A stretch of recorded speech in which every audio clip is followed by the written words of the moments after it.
آج کے حالات کے اعتبار سے ایک چیز بہت عام ہو گئی ہے اور وہ ہے موت.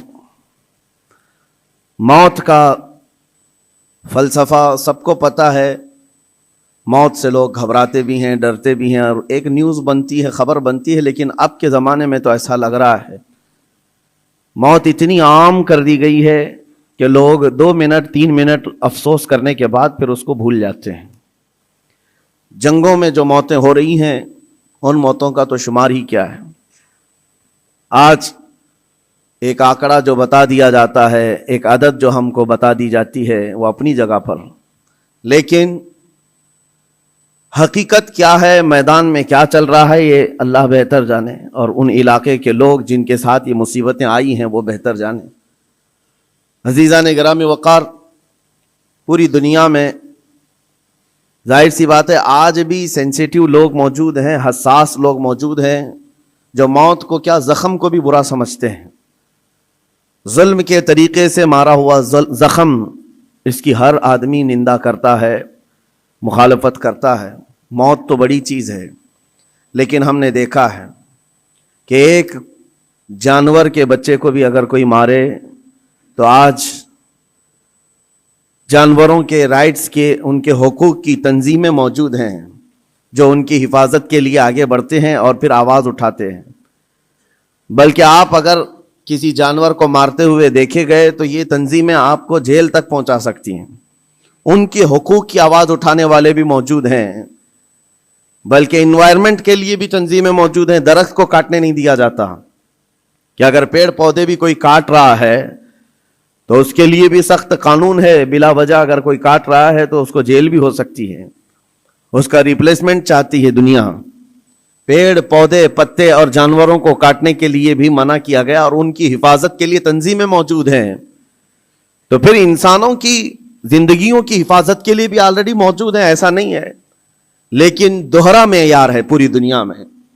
عام انسان جس کا تعلق اسلام سے نہیں ہے وہ مرے تو پوری دنیا چیخ اٹھتی ہے، اس کے موت کے لیے آواز اٹھاتی ہے، اس کے انصاف کی بات کرتی ہے.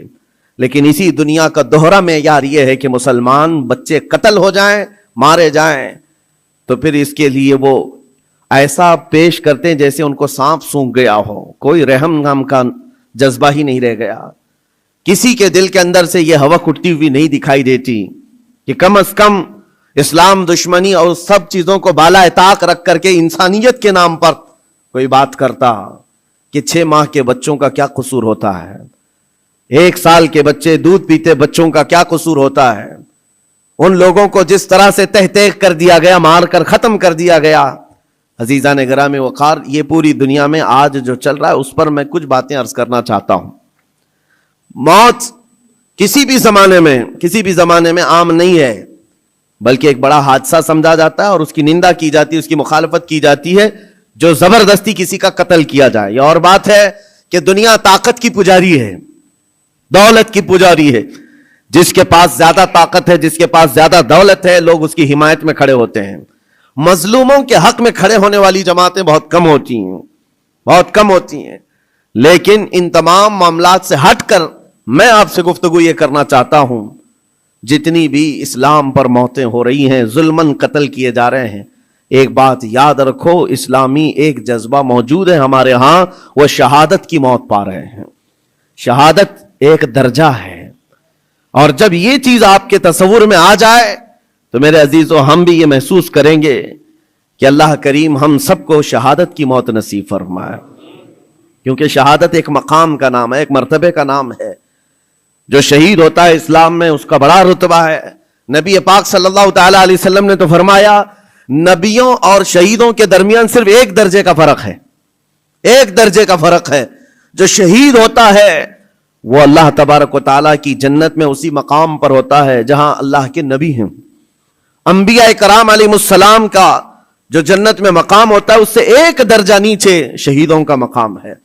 شہداء اسلام، ان کی ایک عظیم تاریخ ہے. اور شہید کیوں کہا جاتا ہے اور شہید ہوتا کون ہے، یہ تھوڑی سی ڈیفینیشن معلوم ہونا چاہیے. شہید 3 قسم کا ہے. شہید حقیقی ہے، شہید فقہی ہے، شہید حکمی ہے. یعنی حقیقی شہید وہ ہے جو اللہ کی راہ میں کافروں کی طرف سے, دشمنوں کی طرف سے ظلمن قتل کر دیا گیا اور اس پر کوئی دیت واجب نہ ہوئی ہو, خون بہا اس کا نہ دینا پڑا ہو, اس طرح کے جو شہید ہے اللہ کی راہ میں مارا گیا وہ حقیقی شہید ہے, جس کی فضیلت میں قرآن میں اللہ نے فرمایا وَلَا تَقُولُوا لِمَنْ يُقْتَلُ فِي سَبِيلِ اللَّهِ أَمْوَاتٌ بَلْ أَحْيَاءٌ وَلَكِنْ لَا تَشْعُرُونَ, جو اللہ کی راہ میں مارے جائیں انہیں مردہ مت کہو, وہ زندہ ہیں, تمہیں اس کا شعور نہیں. اللہ قرآن میں فرماتا ہے وَلَا تَحْسَبَنَّ الَّذِينَ قُتِلُوا فِي سَبِيلِ اللَّهِ أَمْوَاتًا بَلْ أَحْيَاءٌ عِنْدَ رَبِّهِمْ يُرْزَقُونَ, جو اللہ کی راہ میں قتل کیے گئے ان کو مردہ گمان بھی مت کرو, وہ اللہ کی بارگاہ میں زندہ ہے اور انہیں رزق بھی دیا جاتا ہے. یہ شہیدوں کے متعلق قرآن کی صاف 2 آیتیں موجود ہیں, یہ شہید حقیقی کے بارے میں. ویسے شہید حکمی بھی ہے, 7 قسم کے الگ الگ ہیں, جیسے نبی کریم صلی اللہ تعالی علیہ وسلم نے فرمایا دیوار کے نیچے دب کر کے کوئی مر گیا, آگ میں جل کر کے کوئی مر گیا, پانی میں ڈوب کر کوئی مر گیا. خودکشی کی بات نہیں, حادثے سے, خود جلا کر کے مرا ہے, خود پانی میں کود کے مرا ہے, اس کے لیے نہیں, حادثے سے آگ میں جل کر مر گیا, یا پھر پانی میں غرق ہو گیا, یا پھر کسی بڑے حادثے میں, یا نیمونیا کی بیماری جس کو ذات الجنب کہا جاتا ہے, اس میں اگر کسی کا انتقال ہو گیا, یا پیٹ کے درد میں کوئی انتقال کر گیا, یا وہ عورت جو بچہ ہونے کے وقت انتقال کر گئی, ان سب کو شہید کا درجہ دیا جا رہا ہے. یہ شہید حکمی ہیں, یعنی حقیقی شہید کا مقام ایک الگ ہے, لیکن ان کو حکمن شہید کہا جاتا ہے اسلامی اعتبار سے.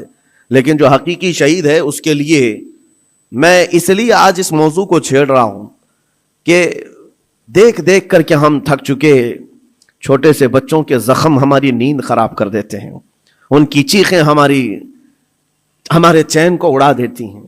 کیا آپ کے سامنے روز مرہ ماؤں کے بچوں کو ہاتھ میں اٹھائے ہوئی تصویریں نہیں آتی, اخباروں کی زینت نہیں بنتی آج؟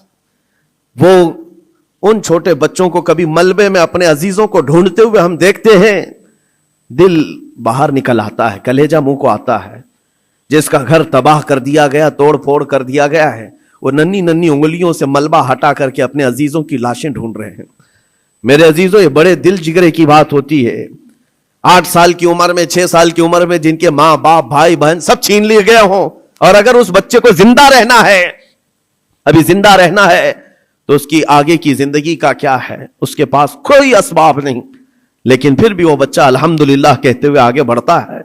یہ حالات دیکھ کر کے, اور پھر میرا جسم اس وقت رونگٹے کھڑے کر دیا, اور اس وقت ہمارے جسم میں کپ کپی طاری ہوئی جب ہم نے لاشوں کی انبار کو دیکھا, اور بڑے بڑے جوانوں کی نہیں, چھوٹے چھوٹے بچوں کی لاشیں لائن سے لگائی گئی ہیں, تقریباً 50 یا 60 بچے, اور مائیں اس میں اپنا بچہ ڈھونڈنے کے لیے چادر ہٹا ہٹا کر کے دیکھ رہی ہوں. ایسے لگتا ہے جیسے ہم اسکول بھیجتے ہیں اپنے بچوں کو, اور بھیڑ میں اپنے بچوں کو تلاش کر رہے ہوتے ہیں, اور وہ میتوں میں اپنے بچوں کو ڈھونڈ رہی ہیں, ہاتھ میں دستی یا رومال لیے ہوئے. جب اپنا بچہ مل جائے, ماں اس کے بچے کا خون صاف کرتی ہے چہرے سے. وہ درد و کرب کیا ہوتا ہے ایک ماں سمجھ سکتی ہے, ایک باپ سمجھ سکتا ہے, جس کے گھر اولاد ہے وہ سمجھ سکتے ہیں. لیکن یہ درد جو بچوں کا دیکھا ہم نے, کسی کا ہاتھ کٹا, کسی کا پیٹ پھٹا, کسی کا سر پھٹا, لیکن ان تمام چیزوں کو دیکھ کر جب رونگٹے کھڑے ہوتے, پھر میں نے پڑھنا شروع کیا. اس بات پر آ کر کے پھر دل مطمئن ہوا. میرے نبی پاک صلی اللہ علیہ وسلم نے فرمایا, جو اللہ کی راہ میں شہید ہوتا ہے, تم کیا سمجھتے ہو اس کو درد بہت زیادہ دیا جاتا ہے؟ اس کو جب قتل کرتے ہیں ظالم اور کافر, اس کو جس طرح سے مارا جاتا ہے, ٹکڑوں میں بدل دیا جاتا ہے, تمہیں کیا لگتا ہے بہت تکلیفیں ہوتی ہیں؟ میرے آقا صلی اللہ علیہ وسلم فرماتے ہیں شہید کو اتنی تکلیف بھی نہیں ہوتی جتنا تمہیں چونٹی کاٹنے سے ہوتی ہے. اس کو اتنا درد بھی نہیں دیا جاتا. وہ اللہ رب العزت کی بارگاہ میں مامون ہے, اسے دنیا کے درد سے آزاد کر دیا جاتا ہے. چونٹی کاٹنے پر جو تکلیف ہوتی ہے زندوں کو, میرے آقا فرماتے ہیں اتنی تکلیف بھی شہید کو نہیں دی جاتی اس کے مرنے کے وقت, اس کی موت کے وقت, کیونکہ وہ اللہ کریم کے وعدے پر اتر آیا ہے. میں نے قرآن کی آیت جو پڑھی سب سے پہلے, رب تعالیٰ فرماتا ہے ان اللہ اشتری من المؤمنین انفسهم واموالهم بان لهم الجنہ. اللہ تعالیٰ نے بندوں کے ساتھ ایک سودا فرمایا, ایک سودا کیا. کیا ہے؟ رب فرماتا ہے اللہ نے مومنوں سے ان کی جان اور ان کے مال کے بدلے انہیں جنت بیچ دیا. یعنی خریدار ہیں یہ شہید، اللہ رب العزت کی جنت کے خریدار ہیں، لیکن بدلے میں قیمت انہوں نے کیا دی ہے؟ اپنی جان دی ہے، اللہ کریم کی بارگاہ میں اپنی جان پیش کر کے اس وعدے کو حاصل کیا ہے۔ یقیناً میرے عزیزو، رب تبارک و تعالیٰ کے وعدے کو حاصل کرنے والی یہ جماعت شہیدوں کی، یہ عام لوگوں میں نہیں ہوتی، عام انسانوں میں نہیں ہے۔ یہ مقام کا اس کی عظمت جسے پتہ چل جائے، اس کے دل سے خوف خطر ختم ہو جائے۔ میرے آقا صلی اللہ تعالیٰ علیہ وسلم فرماتے ہیں جنت میں سب چلے جائیں گے، جو جنتی ہوں گے قیامت کے دن، جن ایمان والوں کو جنت میں جانے کی بشارت ہوگی وہ جنت میں جا چکے ہوں گے، اور کوئی جنتی مومن ہرگز یہ نہیں چاہے گا کہ جنت سے باہر نکل کر کے آئے، کوئی نہیں چاہے گا، مگر میرے آقا فرماتے ہیں صرف شہید ایک ایسا ہوگا، شہید صرف ایسا ہوگا جو اللہ کریم کی بارگاہ میں یہ عرض کرے گا، مولا پوچھے گا اے شہید تجھے اور کسی نعمت کی ضرورت ہے جنت میں؟ وہ کہے گا کہ مولا بس ایک ہی خواہش ہے، دنیا میں تو پھر بھیج، پھر تیرے نام پر قتل ہو کر کے آؤں، پھر تیرے نام پر مر کر کے آؤں، پھر مجھے دنیا میں بھیج، پھر تیرے نام پر مر کر کے آؤں، اس لیے کہ شہادت میں جو لطف ہے وہ مجھے یہاں نہیں ملتا۔ عزیزان گرامی، یہ صرف شہید کے بارے میں میرے آقا صلی اللہ علیہ وسلم نے فرمایا، اور یہ فضیلت بیان کر کے خود میرے آقا فرماتے ہیں، حضرت ابو ہریرہ رضی اللہ تعالیٰ عنہ سے روایت ہے، بخاری شریف کی حدیث ہے، فرماتے ہیں میرے آقا میری خواہش ہے کہ اللہ کی راہ میں قتل کیا جاؤں، پھر زندہ کیا جاؤں، پھر قتل کیا جاؤں، پھر زندہ کیا جاؤں، پھر قتل ہوں، پھر زندہ ہو جاؤں، اور اسی میں اللہ کی رضا حاصل کر لوں۔ یہ میرے آقا صلی اللہ علیہ وسلم فرماتے ہیں۔ عزیزان گرامی وقار، جو شہید ہو چکے اللہ کی بارگاہ میں ہیں، وہ نعمتوں میں ہیں، وہ زندے ہیں، بلکہ ہم سب سے بہتر ہیں، ان کے مقام کو پوری دنیا والے ابھی مل کر نہیں پہنچ سکتے۔ اللہ کریم نے ان کو جو شہادت کا انعام عطا کیا ہے، میں آپ کو بتاتا ہوں صحابہ کرام رضوان اللہ تعالیٰ علیہ مجمعین کی دو مثالیں، کیا جذبہ تھا ان کے اندر۔ جب میرے آقا صلی اللہ تعالیٰ علیہ وسلم احد کے میدان کی طرف روانہ ہو رہے تھے، تو ایک صحابی عمر بن جموح رضی اللہ تعالیٰ عنہ، جن کے 4 بیٹے حضور کے ساتھ جا رہے ہیں جنگ میں، 4 بیٹے جا رہے ہیں، کسی کا ایک بیٹا گھر سے نکلے بڑی بات ہے، 4 بیٹے جا رہے ہیں، اور نبی پاک صلی اللہ تعالیٰ علیہ وسلم صفیں درست فرما رہے ہیں، اور یہ صحابی حضرت عمر بن جموح بوڑھے تھے اور لنگڑے بھی تھے، پیر میں عذر تھا۔ حضور پاک صلی اللہ تعالیٰ علیہ وسلم کی بارگاہ میں آئے، کہا یا رسول اللہ میری خواہش ہے میں بھی آپ کے ساتھ حاضر ہو جاؤں، بچے مجھے جانے نہیں دینا چاہتے ہیں، 4 بیٹوں نے زبردستی باپ کو گھر میں بٹھایا تھا، ابا آپ نہیں جائیں گے، ہم جائیں گے رسول اللہ کے ساتھ، اور باپ اس بات پر لڑائی کر رہے ہیں بیٹوں سے، نہیں میں بھی جاؤں گا۔ حضور پاک صلی اللہ تعالیٰ علیہ وسلم کے پاس آ کر ایسے درد بھرے انداز میں انہوں نے کہا تھا، میرے آقا صلی اللہ علیہ وسلم نے انکار نہیں فرمایا، کہا کہ ٹھیک ہے آپ بھی چلیں۔ پہلے حضور نے فرمایا آپ کے تو 4 بیٹے شریک ہیں، آپ کے 4 بیٹے شریک ہیں، آپ گھر میں رہ جائیں۔ حضور پاک صلی اللہ علیہ وسلم نے جب یہ فرمایا تو وہ کیا کہنے لگے، آواز نکال کر رونے لگے، کہا تف ہے میرے بڑھاپے کو، میرے بڑھاپے نے مجھے نبی سے دور کر دیا، جوان ہوتا میرے بیٹوں کی طرح تو میں بھی جاتا۔ حضور پاک نے فرمایا نہیں آپ بھی جا سکتے ہیں۔ لنگڑا پیر تھا، حضور نے فرمایا کیسے چلو گے، دقت ہوگی، تکلیف ہوگی۔ وہ صحابی کہتے ہیں یا رسول اللہ صلی اللہ علیہ وسلم میں یہ چاہتا ہوں جس طرح لنگڑ لنگڑ کر کے میں یہاں چلتا ہوں ایسی لنگڑ لنگڑ کر کے جنت پہنچ جاؤں، کیا یہ ممکن ہے؟ حضور پاک نے ان کے جذبے کو دیکھا، فرمایا آپ چلیں۔ گھر آئے، اپنے اہل خانہ سے کہا جلدی جلدی تیاریاں کرو میں بھی جا رہا ہوں، خوشی کی انتہا نہیں۔ جب جانے کا وقت تھا دروازے پر ان کی اہلیہ آئی اور ان کو ایسے ہی تفریح کے طور پر کہا، دل لبھانے کے لیے کچھ باتیں کی جاتی ہیں۔ بیوی نے ایسے ہی کہا عمر بن جموح تم تو جا رہے ہو، مجھے لگتا ہے تم بھاگ کر کے آ جاؤ گے، میدان جہاد میں جا رہے ہو، جنگ کے میدان میں جا رہے ہو اور سخت ہوتا ہے میدان، بھاگ کے آ جاؤ گے۔ بیوی کا یہ صرف تانا سنا تو گرج کر کے کہنے لگے سنو خبردار، اور اللہ کی بارگاہ میں ہاتھ اٹھایا، اللہم ارزقنی شہادتا فی سبیلک ولا تردنی الی اہلی خائبا، یا اللہ اے اللہ تو اپنے راستے میں مجھے شہادت دے دے اور کبھی بھی زندگی میں مجھے میرے گھر واپس مت لوٹا، گھر واپس مت لوٹا۔ ہم تو گھر سے نکلتے ہوئے گھر واپس آنے کی سلامتی کی دعائیں کر کے نکلتے ہیں، اللہ صحیح سلامت لوٹا ہے، اور وہ جذبہ الگ ہے۔ نبی پاک صلی اللہ علیہ وسلم کے ساتھ جاتے ہوئے کہہ رہے ہیں واپس نہ لوٹا، گئے جنگ میں شریک ہو گئے، اور وہ جنگ بڑی سخت تھی، احد کی جنگ تو آپ کو میں نے کئی مرتبہ ذکر کیا ہے، بہت سخت امتحان تھا صحابہ کا، جہاں 70 صحابہ شہید ہوئے ہیں، اس میں حضرت عمرو بن جموح بھی شہید ہو گئے.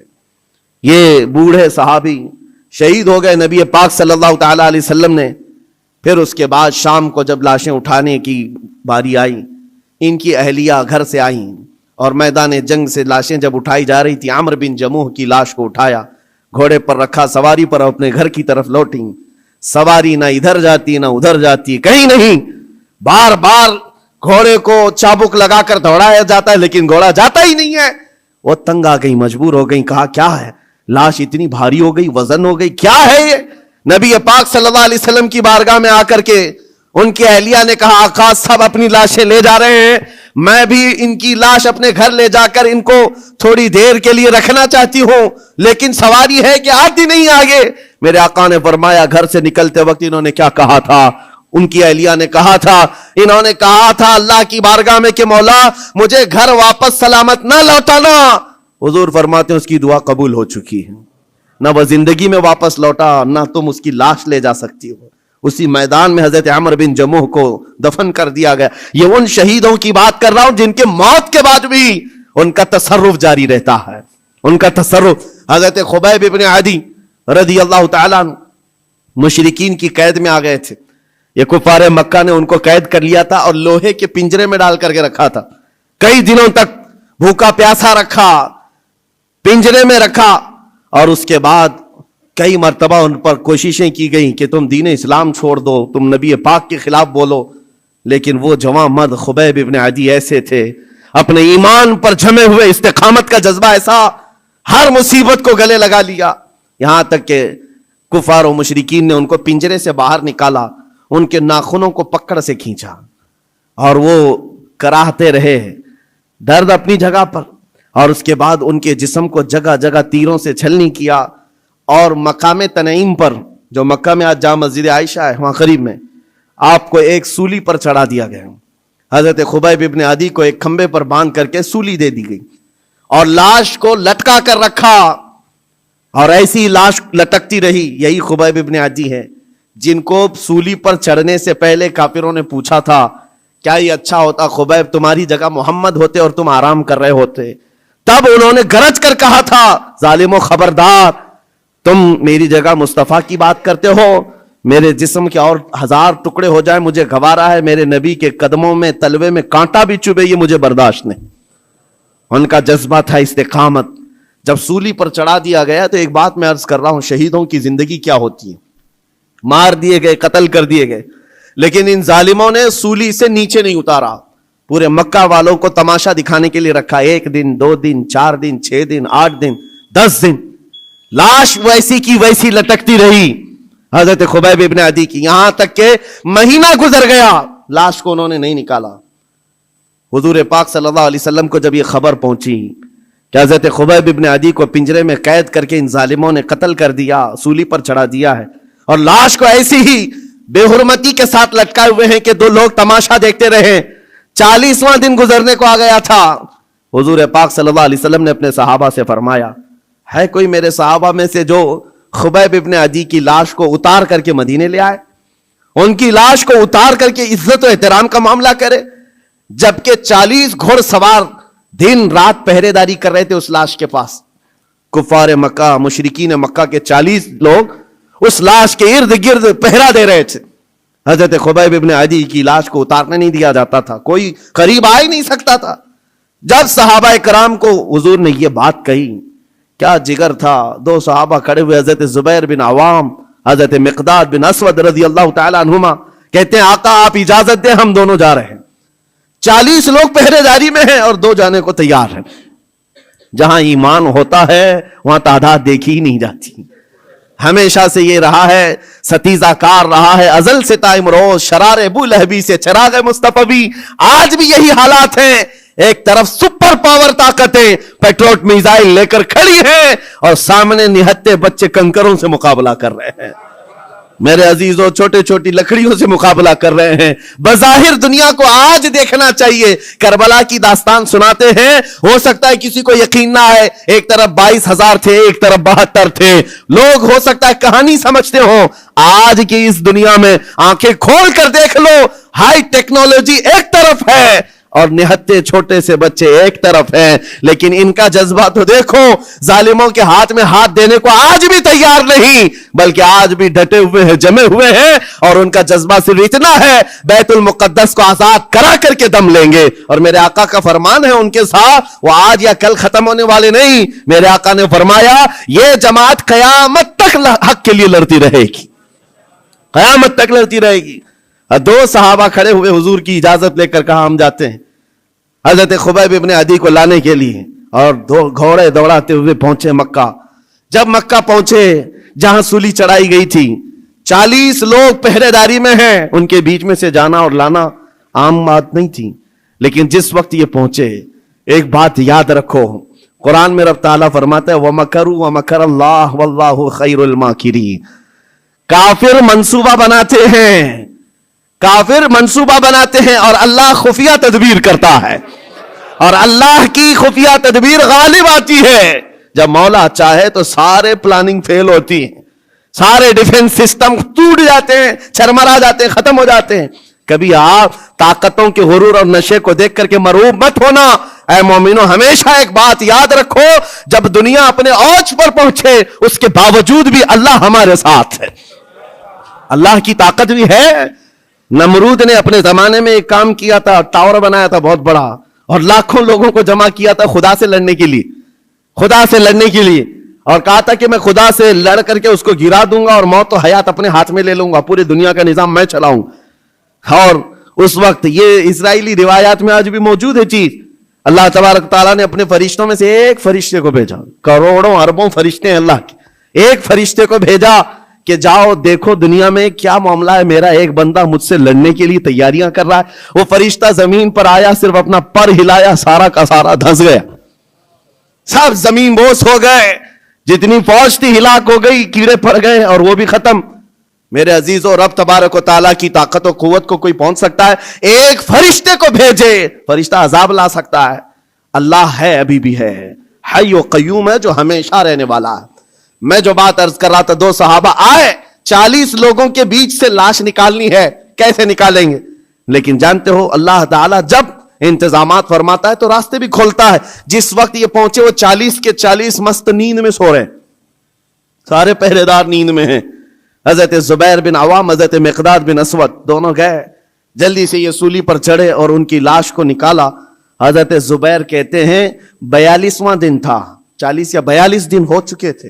جس وقت ہم نے ان کو رسی سے کھولا, جگہ جگہ سے خون ٹپک رہا ہے, اور خون سے کستوری کی خوشبو آ رہی. یہ شہید کی زندگی ہے. 42 دن ہو چکے اور جسم سے جگہ جگہ خون آ رہا ہے, اور اس سے کستوری کی خوشبو آ رہی. دونوں صحابہ کہتے ہیں ہم نے ان کی لاش کو اتارا, بالکل تر و تازہ لاش ہے, جسم صحیح سلامت ہے.